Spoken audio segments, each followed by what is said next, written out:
we got all these leads from the trade show. They're not calling me back. It's because you missed it. The window's shut. You have to deal with trade show leads while they're at the trade show.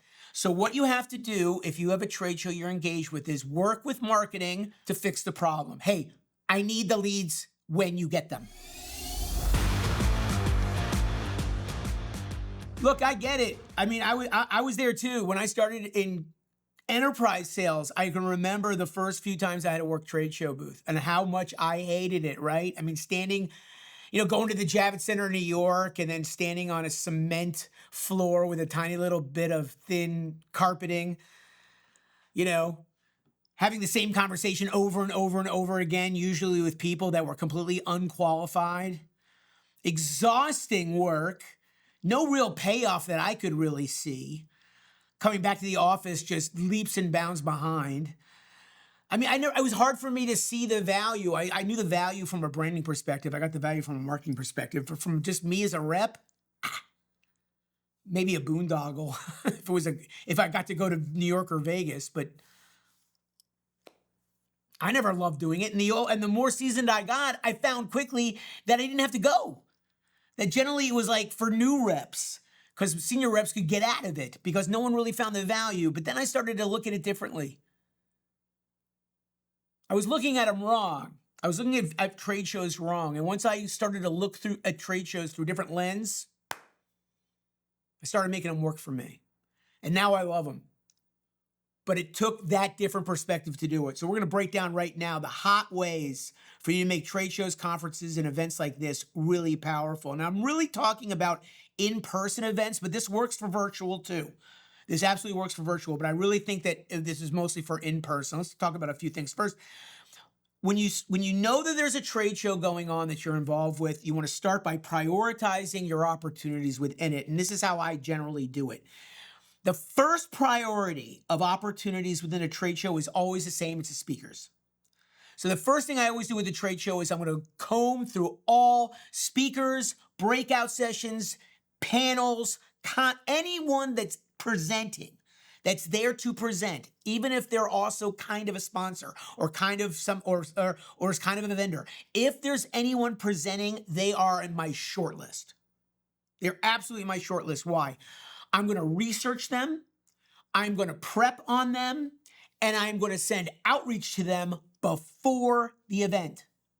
If I'm going to the event, I'll let them know I'm going to the event, and if I'm not going to the event, I'll tell them I'm not going to the event, but either way, I'm going to reach out to them, and it's generally the same. I'm going to say in my outreach that I know they're speaking on whatever their topic is. I'm going to mention that we are involved in however we're involved, and then my close is generally, can I get a sneak preview of your deck? That's generally my close. Your hit rate on this is going to be through the roof, astronomical. Don't be surprised if you get 60, 70% responses on this. It's highly flattering. You're in a very small group of people that are bothering them about their deck, and they're highly, highly intentional on this. They are in the middle of preparing for this trade show. So you've got a wonderful captive audience here, and I'm going to use that pool of potential buyers. If they're not directly in my ICP, if they're not directly potential customers, maybe I'll bridge off that response to get referrals. Maybe I'll see if I can't network, maybe if I can't lose some information. But there's no question in my mind that the number one pool of potential prospects at a trade show are the speakers. Second group, sponsors. Forget about them. Sponsors spend a ton of money to be affiliated with these trade shows and conferences, and they get their logo plastered all over the place. But they don't get their name, no individual names posted all over the place. But it doesn't take long to figure out who coughed up the money for it. So I'm going to go to the heads of alliances, the heads of marketing, the heads of PR at all of the places that have platinum sponsorship, gold sponsorship, silver sponsorship. And again, reach out through email, voicemail, whatever, before the event. This is very important. Before the event. Again, I know that you're a gold sponsor of the following trade show. We're not a gold sponsor, but we're a silver sponsor. Or we're not a gold sponsor, but I'm going to be at the trade show, or I'm presenting, or I have a booth. And then close them. Why are you guys a gold sponsor? What are you hoping to get out of this? You're going to be amazed how many people respond to you. They're hoping they get some kind of traction from their gold sponsorship. And because you're doing it before the event, your queue of people bugging them is tiny. What most people get wrong about trade shows is they think all the lead activity happens when it's over. We're going to talk about that in a minute, but it's not. All the activity of a trade show happens before the trade show, all the way until the trade show is over. That's where all the lifting should happen. So my second group I'm going to go after when I prioritize is sponsors. My third, vendors. The other folks with booths. When I work a trade show floor, I'm going to every vendor. Why? Who's manning the booths? You are. Other sales and marketing people. Is there anyone better to network with than people like us? We all are selling stuff to the same people. So I'm going to work the booths and see if I can't find some potential, let's call them small P partners, some potential friendlies, some potential folks that I might get along with and maybe share some leads with, or at least share some backstory with. And who can we talk about that's here? Where can I get some 411? Who did I not mention? I didn't mention attendees. That's right, I didn't. Because I don't care about the attendees, and neither should you. The attendees, that's marketing's game. I don't care about the people who show up. The people who show up to walk the floor and to listen to the speakers at 2 o'clock on the afternoon on a Thursday, that's not your buyer, is it? No, it isn't. It's not your buyer. Who's your buyer? Speakers, sponsors, and vendors, not attendees. Let marketing do the attendee corral. There might be some exceptions, and maybe you catch it in the name badge, but by and large, I'm not really thinking about the attendees too much, unless I've got a shift that I got to man the booth. Okay, so that was number one, prioritize the opportunities. Number two, there will be some attendee energy. How do we capture what little that's worth capturing? Okay, this you have to, again, do before the event. You have to prep for your lead queue. Okay, it is highly unlikely your lead workflow is ready for the trade show or conference. My guess is you have a whole workflow where the lead, the attendee's badge gets scanned, it goes into some kind of a MQL, marketing qualified lead car wash, gets scored, gets routed, gets tagged, then routed, I should say, and then winds up in the hands of a SDR, BDR, or inside sales rep, or maybe you. And this whole little journey takes days, if not weeks. Maybe this whole journey doesn't even start until marketing comes back from the trade show and enters in the stack of leads. Ay, ay, ay. What a mistake. Why? The second an attendee gets on the plane to go home, the lead is dead. It's dead. Think about it. They're out of the office for 3 days. Most attendees to trade shows are not in sales. Unlike you and me, they're not on the road that much. We're on the road all the time. So the idea of leaving the office, coming back, leaving the office, coming back, we can handle it. Typical trade show attendee, this might be the only time they left the office all year. That's why they were excited to go to the trade show. That was their boondoggle. So when they left the office, they took full advantage. They went on the little river cruise, and they heard the night attendees, and they went to the night bingo thing, and they had lots of dinners and lots of cocktails. They didn't do a lick of work.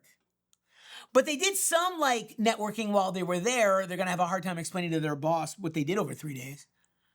But then they go back home, and then the next morning they're at work with their inbox at 150 emails from their colleagues and bosses. Man, they're behind, and they got to catch up fast. The last person they're talking to when they come back from the trade show are the smiling reps they met at the trade show. The trade show's over. It's back to work. It's amazing to me how reps don't get this, that salespeople are amazed that we got all these leads from the trade show. They're not calling me back. It's because you missed it. The window's shut. You have to deal with trade show leads while they're at the trade show. So what you have to do if you have a trade show you're engaged with is work with marketing or field marketing to fix the problem. Hey, I need the leads when you get them. Typically, it's nothing more than figuring out who's manning the booth and then scheduling with the person who mans the booth where you're literally on the phone with them when they're at the booth and coordinate after their shift, after their 2-hour booth stay, 4-hour booth stay. Emily, I'm going to call you when you're done. I want you to read off on the phone name and company of the 50 leads you scanned. Joe Smith, this company. Nope, not a lead. Joe Smith, this company. Blah, blah, blah. Oh, that's a good one. Give me their email and phone number. I know that sounds brutal. I know that sounds incredibly, analog. Maybe you can make this digital. Maybe you can come up with a workflow that's, way more efficient. Awesome if you can. But I mean, do it paper and pen if you have to. And then when you get those leads at noon from the morning shift, you call every one of them. Hi, Bob.